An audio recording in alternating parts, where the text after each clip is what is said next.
Welcome to Axis Interactive. My name is Andrew, and in this video I'm going to show you how to find out which version of Blender you can run on your machine, how to download it, and install it.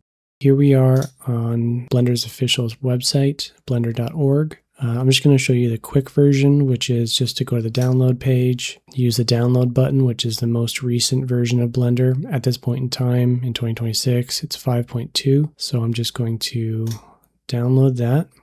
It's going to take me to a donation page. Don't worry about that. You don't have to pay for it. But if you do find value in Blender, I'd strongly recommend considering a donation at some point, now or later. We're going to choose a location to download the install file. I'm just going to choose a desktop for now. It's going to download.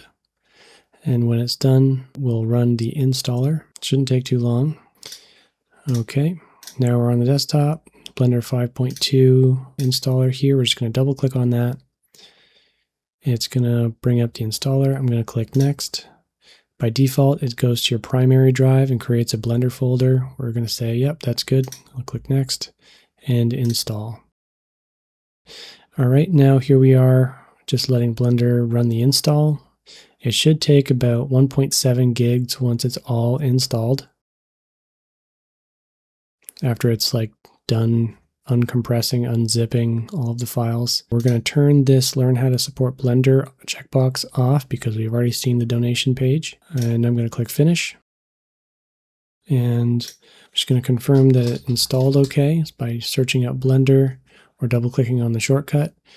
And here we are. It looks like it's running fine.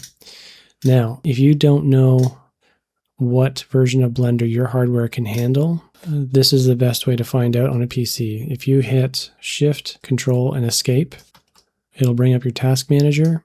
And if you go to the Performance tab, you can see sort of all the main components in your computer.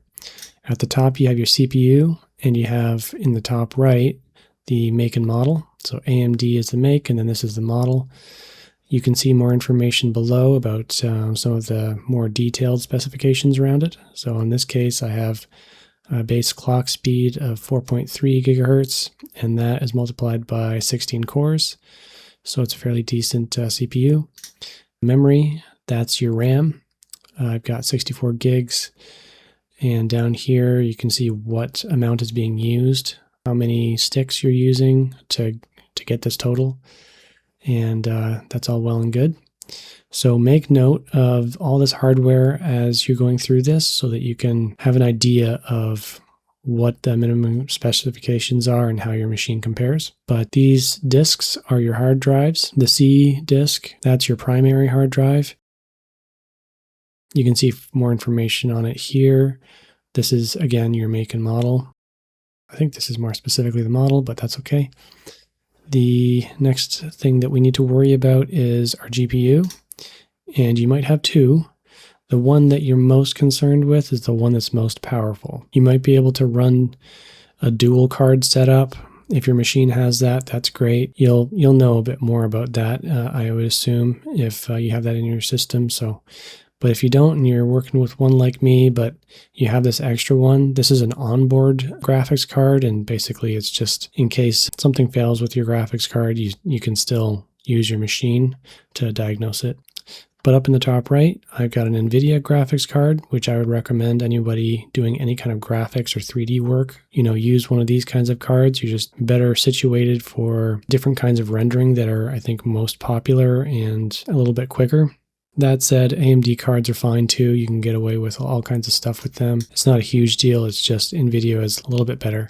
Down here, you have a sense of what your VRAM is. So I have 12 gigs for this card, which is pretty good. And you've got information on your driver date and the temperature and other stuff. But basically, all you really need to do is go down the list, make notes of your make and model, how much memory you have for your graphics card. So that's a VRAM. This is memory as well.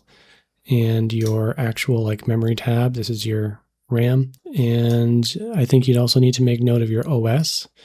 So this is Windows 11. That's what that looks like. Windows 10 is similar. You'd be able to find that out fairly quickly just with a Google. But now that we know what hardware we have, we can go to Blender's site again and go to the download page. And we can go to previous versions here. And let's go to requirements for old versions. Takes you all the way to the bottom, but here we can see just a little bit up what the minimum specs are. For Windows, we need Windows 8. We need a CPU with 4 cores, RAM with 8 gigs, and a GPU with 2 gigs of VRAM with these stipulations as well.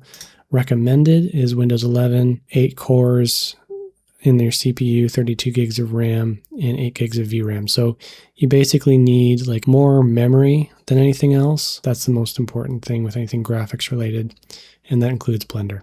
With Mac OS, Apple computers, you need an OS of Ventura, Apple Silicon CPU, and 8 gigs of RAM at the minimum.